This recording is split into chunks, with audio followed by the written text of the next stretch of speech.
अब देखिएगा range space, null space और नलिटी और जो रैंक हैं उनको डिस्क्राइब किया जा चुका है थ्योरम में। और थ्योरम के बाद अब नंबर आता है न्यूमेरिकल्स का एक्सरसाइज 6A का। ये एग्जाम्पल मैंने एग्जाम्पल नंबर 2 का ए पार्ट लिखा है। टी सच दैट है R square tends to R cube. ये आपकी ट्रांसफॉर्मेशन है जो आर स्क्वायर से कन्वर्ट करेंगे आर क्यूब में। और फार्मूला है T x1 x2 equal to x1 plus x2 x1 minus x2 x2। अब ये आपसे कहता है verify that the transformation defined below are linear transformation from R square into R cube. Linear transformation prove करनी है तो ये तो पीछे वाले चैप्टर का क्वेश्चन हो गया। Find the range, rank, null space and nullity for each. और रेंज निकालनी है, रैंक निकालनी है, नल स्पेस निकालना है, नलिटी निकालनी है। अलग अलग पार्ट में क्वेश्चन को हम कर लेते हैं। अब क्वेश्चन जो है यहाँ पर बड़े हो रहे हैं, अब देख लीजिएगा। सबसे पहले अलग अलग पॉइंट डाल देते हैं। फर्स्ट, लीनियरिटी ऑफ ए। सबसे पहले हम प्रूव करने जा रहे हैं कि जो हमें ट्रांसफॉर्मेशन मिली हुई है वो लीनियर ट्रांसफॉर्मेशन मिली हुई है। अब इसके लिए मैं दो वेक्टर लूंगा। अब ऐसे ले लेते हैं, let alpha is equal to ले लीजिएगा x1 x2, beta is equal to ले लीजिएगा y1 y2 belongs to R square. ये आर स्क्वायर के दो एलिमेंट हो चुके हैं। अब दो फील्ड के एलिमेंट लाइएगा। Add a b belongs to r। Field real numbers है तो ये ला चुका हूं मैं। अब फार्मूला तैयार करिएगा। चूंकि t के आगे डालिएगा a alpha plus b beta, t के आगे a अल्फा की वैल्यू डाल दीजिएगा x1 x2 plus b y1 y2। तो t के आगे फार्मूला लगाइएगा a x1 plus b y1 a x2 plus b y2। अब देख लीजिएगा फार्मूला कैसे है। टी x1 x2 अगर है तो पहले दोनों प्लस हो जाते हैं। तो यहाँ पर बनेगा आपका a x1 plus b y1 plus a x2 plus b y2 comma. अब यहाँ देखिएगा x1 माइनस x2, पहले कोऑर्डिनेट में से दूसरा कोऑर्डिनेट घटा रहे हैं, इन्हें माइनस कर दीजिएगा। a x1 plus b y1 minus a x2 minus b y2। अब यहाँ देखिएगा x2 है यानी कि दूसरा वाला coordinate, a x2 plus b y2। अब यहाँ पर a वाले अलग कर लीजिएगा, b वाले अलग कर लेते हैं। a के साथ x1 plus x2,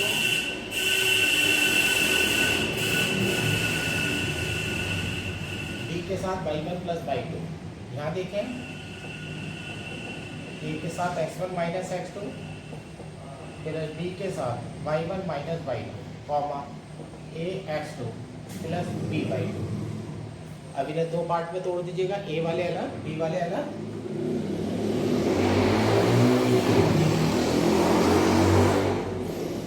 a x1 plus x2 comma a x1 minus x2 comma a x2 plus b वाले अलग तोड़ दीजिएगा, b y1 plus y2 comma b y1 minus y2 comma b y2। अब यहाँ से a बाहर आ जाएगा, x1 plus x2 comma x1 minus x2 comma x2 plus b, यहाँ y1 plus y2 comma y1 minus y2 comma y2। अब इस फार्मूले को उल्टा करके लगा दीजिएगा इधर से, तो ये हो जाता है a t x1 comma x2 plus b t y1 comma y2 equal to a t alpha plus b t beta. इसको implies t is linear transformation. और इस प्रकार से प्रूव हो जाता है कि t जो है वो लीनियर ट्रांसफॉर्मेशन है। तो ये पीछे वाले चैप्टर का क्वेश्चन हो चुका है। आप सेकंड पॉइंट डालेंगे, नलिटी ऑफ टी। अब नलिटी ऑफ टी के बारे में बात करने जा रहे हैं। सबसे पहले आपको नल स्पेस चाहिए। जब आपके पास नल स्पेस आ जाएगा तो नल स्पेस की जो डायमेंशन बैठेगी वो कहलाएगी नलिटी। नल स्पेस में जो एलिमेंट रहेंगे वो आर स्क्वायर के रहेंगे और उनकी खास बात क्या होगी, उनका जो आंसर होगा वो नल वेक्टर होगा कोडोमेन का, यानी कि आर क्यूब का। तो यानी कि T such that R square tends to R cube है, तो आर स्क्वायर के वो सारे एलिमेंट जिनका आंसर आर क्यूब का आइडेंटिटी होगी, आर क्यूब का नल वेक्टर होगा, वो सारे के सारे वेक्टर आपके नलिटी में रहेंगे। अब ऐसे भी लेते हैं,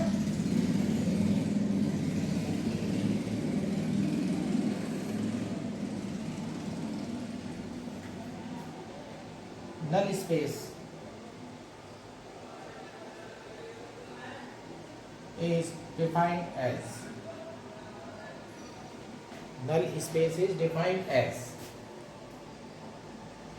NT इक्वल टू, इसमें हम अल्फा को रखेंगे, रिप्रेजेंटेशन x1, x2 से दे देते हैं और बिलोंग्स टू आर स्क्वायर है, सच दैट प्रॉपर्टी बनेगी T alpha equal to 0 belongs to R cube. अब यहाँ पर जो नल स्पेस हमारा है, नल स्पेस की डेफिनेशन हमने दे दी है। नल स्पेस में अल्फा रहता है जो आर स्क्वायर से आया है, इसकी प्रॉपर्टी है कि जब टी अल्फा करेंगे तो आंसर 0 आएगा जो बिलोंग्स करेगा आर क्यूब को। नल की डेफिनेशन हमारे पास हो चुकी है। अब ये देखते हैं कि जो है इसमें कौन रहेगा, चूंकि T alpha is equal to 0 belongs to R cube is equal to T x1, x2 is equal to 0, 0, 0।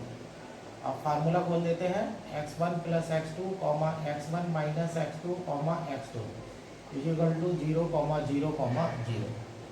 तो यहाँ से हो जाता है x1 plus x2 is equal to 0, x1 minus x2 is equal to 0, x2 is equal to 0। अब सबसे last वाला जो पद है वहाँ से x2 0 बन चुका है और यहाँ भी रखेंगे तो x1 भी 0 हो जाएगा। तो is to implies x1 is equal to 0, x2 is equal to 0 is to implies alpha is equal to x1, x2 is equal to 0,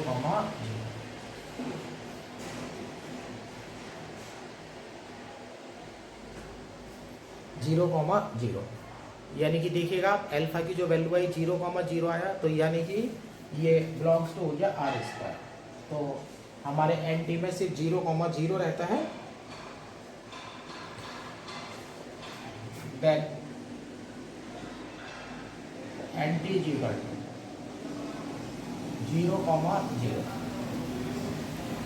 तो एनटी में जो वेक्टर रहेगा वो ओनली आर स्क्वायर का नल वेक्टर 0, 0 रहेगा।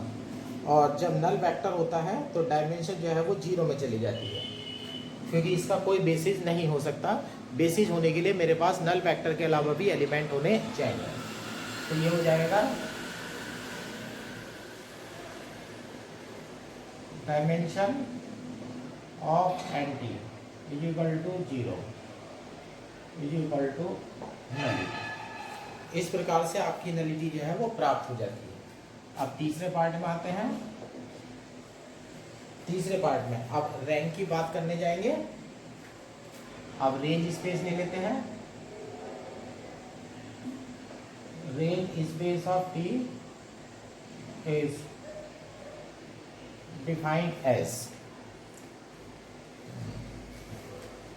रेंज स्पेस यानी कि transformation लगने के बाद जो आंसर आते हैं, तो ट्रांसफॉर्मेशन लगने के बाद जो आंसर आएंगे वो यहाँ से आएंगे आर क्यूब से। तो आर टी में आर क्यूब के एलिमेंट रहेंगे, लेकिन शर्त यह है कि वो आर स्क्वायर के एलिमेंट को रखने के बाद आंसर हो जाने चाहिए। और आर टी में अब हमारे बीटा रहेगा, बीटा बिलोंग्स टू आएगा आर क्यूब से, such that T alpha is equal to beta होगा, T alpha is equal to beta comma alpha belongs to R square. यहाँ पर रेंज स्पेस यानी कि RT की डेफिनेशन लिख दी है कि RT में बीटा रहता है जो R क्यूब से आएगा, और T alpha is equal to formula लग करके बीटा आना चाहिए और अल्फा बिलोंग्स करना चाहिए R स्क्वायर से।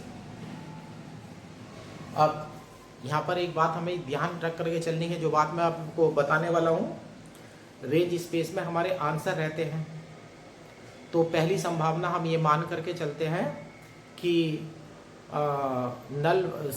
जो बेसिज है, जो यूजुअल बेसिज होता है किसी भी सेट का, उससे आपको जो है दूसरे वाले सेट के आंसर जो मिलेंगे वो भी लीनियरली इंडिपेंडेंट होने चाहिए।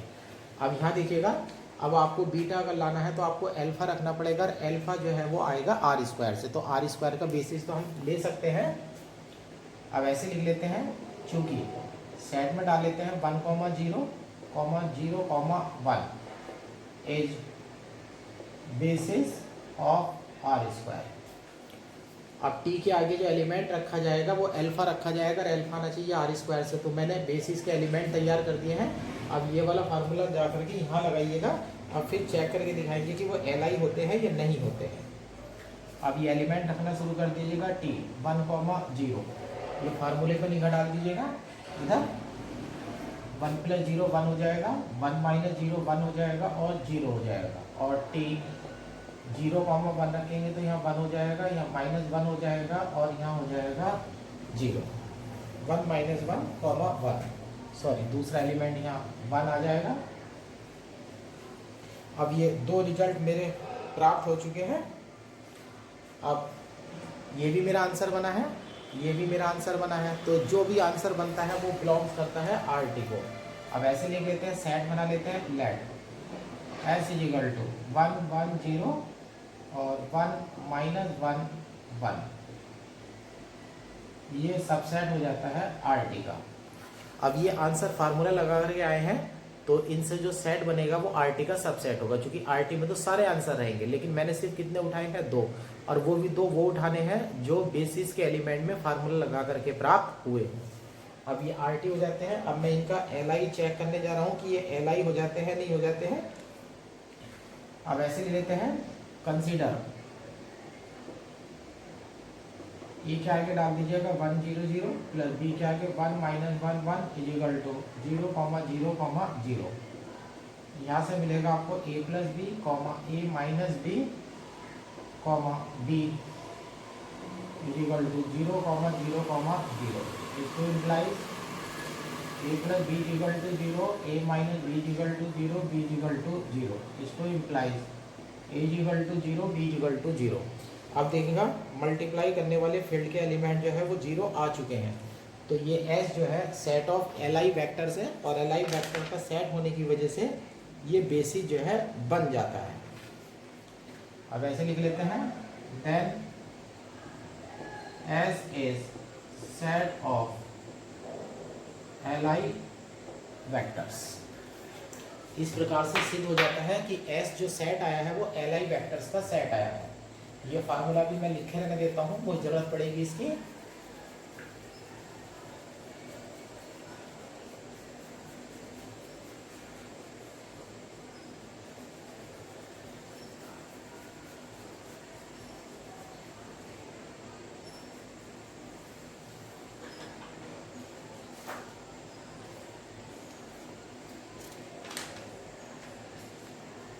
ये Li वेक्टर का सेट तो मेरे पास बन चुका है। अब मुझे प्रूव करना होगा LS। अब मुझे LS = RT प्रूफ होना होगा।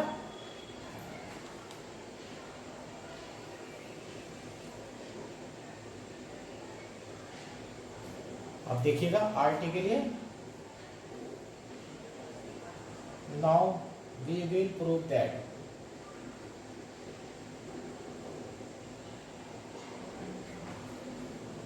LS = RT। अब मुझे सिद्ध करके दिखाना है कि LS = RT होगा, अर्थात RT का अगर मैं कोई एलिमेंट लेने जाता हूं तो वो S के लीनियर कॉम्बिनेशन से प्राप्त हो जाना चाहिए। अब ऐसे लिख लेते हैं, और बीटा बिलोंग्स टू R3, बल्कि ऐसे कर लेते हैं, चूंकि RT की डेफिनेशन उठा लीजिएगा, चूंकि beta belongs to R T is to implies T alpha is equal to beta बेहद एल्फा इज इक्वल टू ये मान लेते हैं x1 x2 और बिलोंग्स टू आर स्क्वायर। अब T alpha is equal to beta तैयार कर रहे हैं, तो is to imply beta is equal to 2 alpha T, alpha की वैल्यू डाल दीजिएगा x1 x2, इन्हें अपने लीनियर कॉम्बिनेशन में खोल दीजिएगा, बेसिस में खोल दीजिएगा ना, टी x1 क्या है 1 0 x2 0 1। ध्यान से देखिएगा मैंने बेसिस खोल दिया है, तो ये आ जाएगा टी मल्टीप्लाई कर देते हैं x1 0 प्लस 0 x2, या बल्कि एक काम कर लेते हैं पहले, यहाँ थोड़ा सा मैं गलत कर गया हूँ, x1 x2 मेरे फील्ड के एलिमेंट है बाई लीनियरिटी। अब लीनियरिटी लगा दीजिएगा, x1 बाहर आ जाएगा, टी के आगे 1 0 x2 टी के आगे 0 1। अब यहाँ से देख लीजिएगा 1 0 की वैल्यू 1 1 0 थी, x1 के आगे 1 1 0 आ गया और x2 के आगे 0 1 की वैल्यू ये पड़ी हुई है 1 -1 1। और इधर देखिएगा बीटा चल रहा था इज टू इम्प्लाइज, अब ये वाले जो दोनों एलिमेंट हैं ये एस से आए हैं, तो ये लीनियर कॉम्बिनेशन हो गया, तो beta belongs to L S. अब बीटा आया था आर टी से, is to implies beta belongs to L S, is to implies R T is equal to L S. इस प्रकार से दोनों बातें प्रूव हो चुकी हैं। यहाँ पर हम सिद्ध कर चुके थे कि एस जो है set of L I vectors है, और यहाँ सिद्ध कर चुके हैं R T is equal to L S, is to implies S is basis of R T. इस प्रकार से आर टी का बेसिस हमारे पास तैयार हो जाता है। एस में देखिएगा सिर्फ 2 एलिमेंट रहते हैं, तो इसकी डायमेंशन यानी कि रैंक 2 हो जाएगी। तो rank of T is equal to dimension of R T is equal to 2, और इस प्रकार से आपका आंसर जो है वो तैयार हो जाता है। ये फर्स्ट पार्ट है। ऐसे बी पार्ट में दे रखा है T x1 x2 is equal to x1 minus x2 x2 minus x1 minus x2 do as a part. इसे आप खुद ट्राई करिएगा और बिल्कुल उसी तरह से ट्राई करिएगा जैसे कि आपने ए पार्ट जो है वो किया है।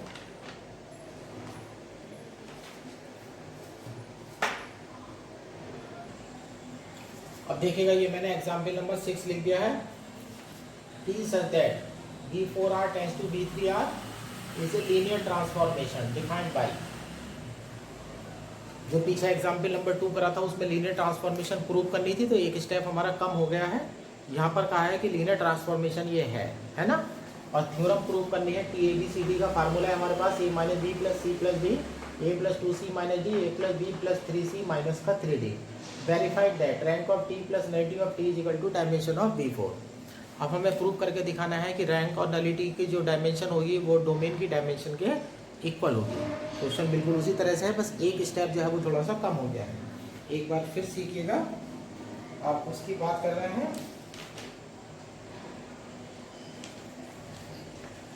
आंसर में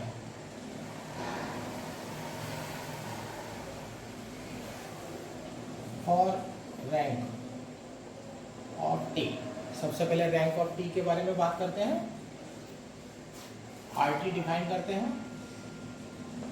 are T is equal to beta, यहाँ से आएगा belongs to B3R such that T alpha is equal to beta होगा, कॉमा एल्फा बिलोंग्स टू आएगा B4R से।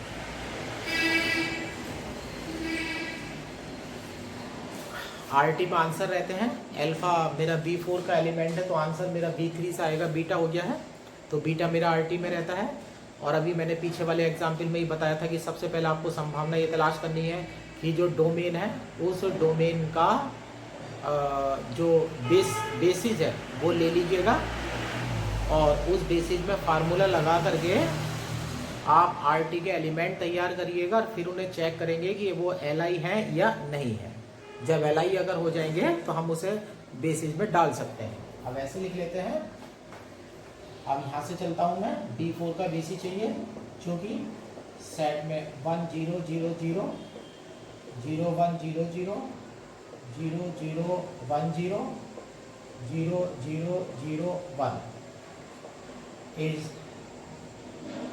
basis of V4R। ये V4R का बेसिस है।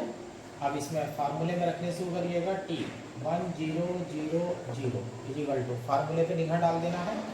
पहले वाले में A minus B plus C is equal to D है, तो यहाँ पर बी सी डी तो 0 है, ए की जगह वैल्यू डालते चलिएगा, 1 आ जाएगा, यहाँ भी 1 आ जाएगा और नेक्स्ट में भी 1 आ जाएगा।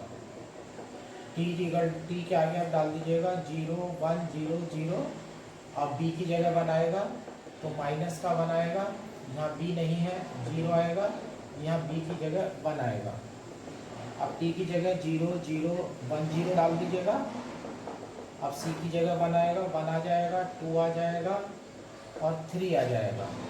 अब टी के आगे 0 0 ट्रिपल 0 1 डाल दीजिएगा। अब बी की जगह 1 आएगा, 1 आ जाएगा, माइनस का 1 आ जाएगा और माइनस का 3 आ जाएगा, 1 minus 1 3।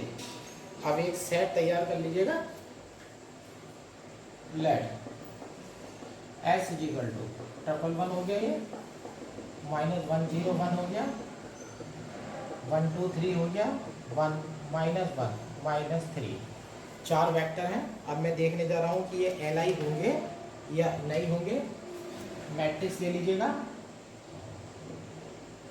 Consider the matrix A is equal to 1 1 1 minus 1 0 1 1 2 3 1 minus 1 और माइनस के 3। अब रैंक में चलिएगा, जिस तरह से रैंक का क्वेश्चन हम करते हैं उसी तरह से क्वेश्चन को आगे बढ़ाइएगा। इक्विवेलेंट फॉर्म में चेंज करना शुरू करिएगा। R2 change R2 plus R1, R3 change R3 minus R1, R4 change R4 minus R1। A equivalent 1 1 1 0 1 2 0 1 2 0 minus 2 minus 4। ये आपका आ चुका है। इसको इम्प्लाइज, अब ये तो 3 0 बन चुके हैं। अब आप लगाइएगा R3 change R3 minus R2 और R4 change R4 plus 2R2। तो यहाँ से हो जाएगा आपका A इक्विवेलेंट 1 1 1 0 1 2 0 0 0 0 0 0। अब देखिएगा ये मेरे पास जो है इक्विवेलेंट फॉर्म आ चुकी है, which is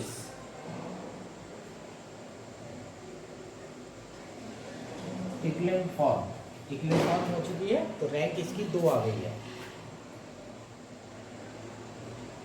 rank of A equal to 2, rank of A equal to 2 आ चुकी है। तो 2 रैंक आ चुकी है, तो इसका मतलब ये है कि अगर मैं 2 वेक्टर इसमें से लेकर के चलता हूँ तो वो 100% एल आई होंगे। अब ये दोनों सेट उठा लीजिएगा, एक ये वाला वेक्टर उठा लीजिएगा, एक ये वाला वेक्टर उठा लीजिएगा। सो सेट में डाल दीजिएगा 1 1 1 comma 0 1 2। Subset of RT is set of Li vectors, so it is basis of RT। तो यहाँ से हो जाता है rank of T is equal to 2 is equal to dimension of RT। इस प्रकार से RT की डायमेंशन जो है वो 2 प्रूव हो जाती है। अब यहाँ पर बड़ा सवाल जैसे है तो यहाँ पर LS वाला स्टेप आप छोड़ चुके हैं, क्योंकि रैंक से आपने क्वेश्चन करा है। रैंक से क्वेश्चन करने का ये फायदा होता है। और अब चलते हैं नलिटी ऑफ T। अब नलिटी ऑफ टी के बारे में बात करेंगे। ले लेते हैं एंटी इक्वल टू, इसमें अल्फा रहेगा सच दैट अल्फा, और ये डोमेन से आएगा मेरा अल्फा बिलोंग्स टू B4 रहेगा such that P alpha is equal to 0, और ये बिलोंग्स करेगा B3 को। अब फार्मूला लगा लेते हैं, let alpha is equal to A, B, C,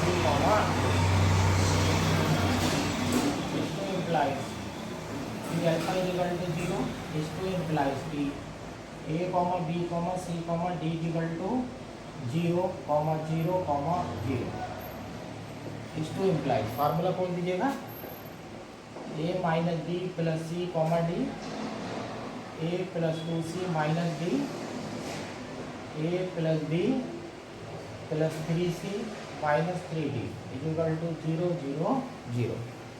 अब यहाँ से आप समीकरण तैयार कर लीजिएगा, A minus B plus C plus D equal to 0।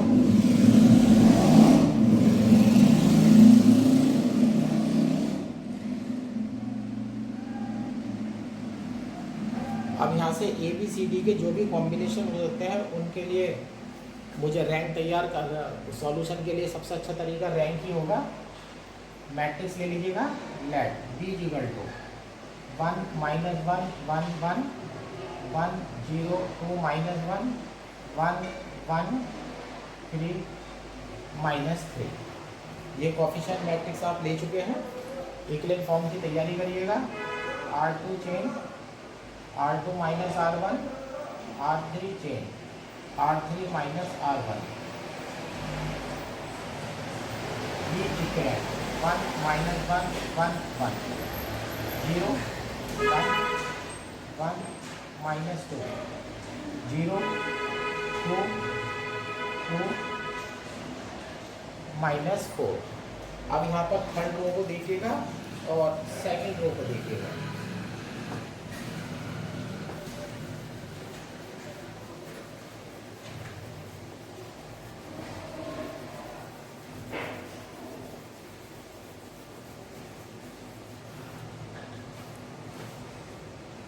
एक ऑपरेशन और लगाइएगा, R3 change R3 minus 2 R2, B equivalent 1 minus 1 1 1 0 1 1 minus 2 0 0 0।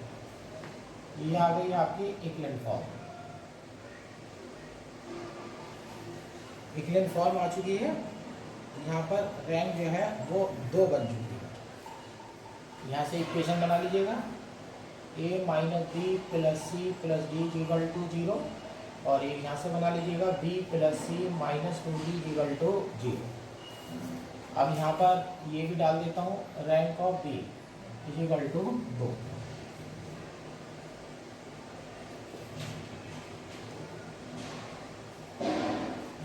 अब यहाँ पर एक बात का ध्यान रखना है आपको, यहाँ पर 2 समीकरणें बनी है, यहाँ पर 2 समीकरणें बनी है, लेकिन वेरिएबल की संख्या कितनी है 4। तो यानी कि 2 समीकरणों से आप 2 ही वैल्यू सॉल्व कर सकते हैं। तो 2 यहाँ पर फ्री वेरिएबल कहलाएंगे, और जितने भी फ्री वेरिएबल होंगे वही आपकी रैंक भी बन जाएगी और वही आपकी नलिटी भी बन जाएगी। अब ये है, अब यहाँ से कोई से भी 2 कंडीशन चूज कर लीजिएगा। रैंक 2 आ चुकी है तो आपके पास पता है कि आपके पास 2 एलिमेंट होने चाहिए। आप कुछ भी यहाँ पर ले लीजिएगा, कुछ भी ऐसा ले सकते हैं जो इनको सेटिस्फाई कर जाए। ऐसे लेते हैं, अब B plus C minus 2D equal to 0 है। यहाँ से ले लेते हैं C इक्वल टू 1 ले लेते हैं, D इक्वल टू 0 ले लेते हैं। C की जगह 1 लिया है, D की जगह 0 लिया है, तो यहाँ से B इक्वल टू माइनस 1 हो जाएगा, ये 0 हो जाएगा, और ये 2 हो जाएगा, ये 1 हो जाएगा, ये 1 हो जाएगा, A इक्वल टू हो जाएगा माइनस 2।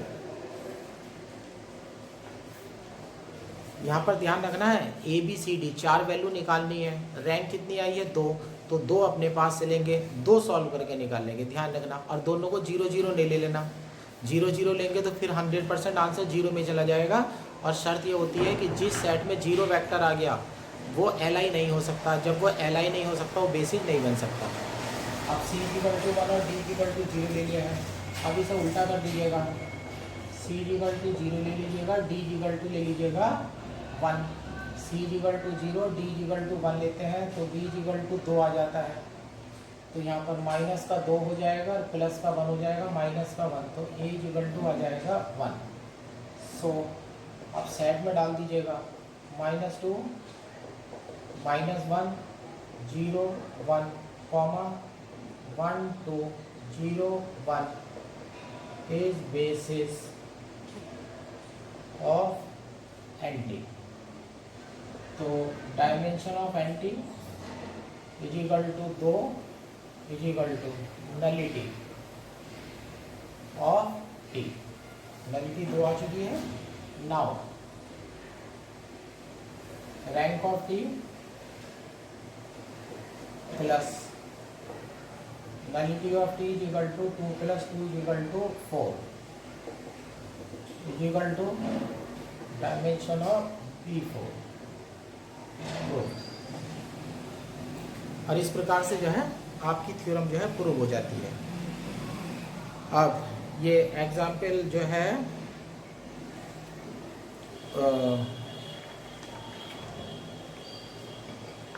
दो एग्जाम्पल हुए हैं। आज के लिए इतना ही काफ़ी है। इन 2 एग्जाम्पल की अच्छी तरह से प्रैक्टिस कीजिएगा, बहुत सारे सवाल नहीं करने हैं। और अभी कम से कम इसमें 3 क्वेश्चन मैं नेक्स्ट वीडियो में और कराऊंगा और फिर ये चैप्टर जो है वो ख़त्म हो जाएगा। लगभग 2 वीडियो का है, उसके बाद हमें एक चैप्टर और पढ़ना है और ये बुक जो है ख़त्म हो जाएगी।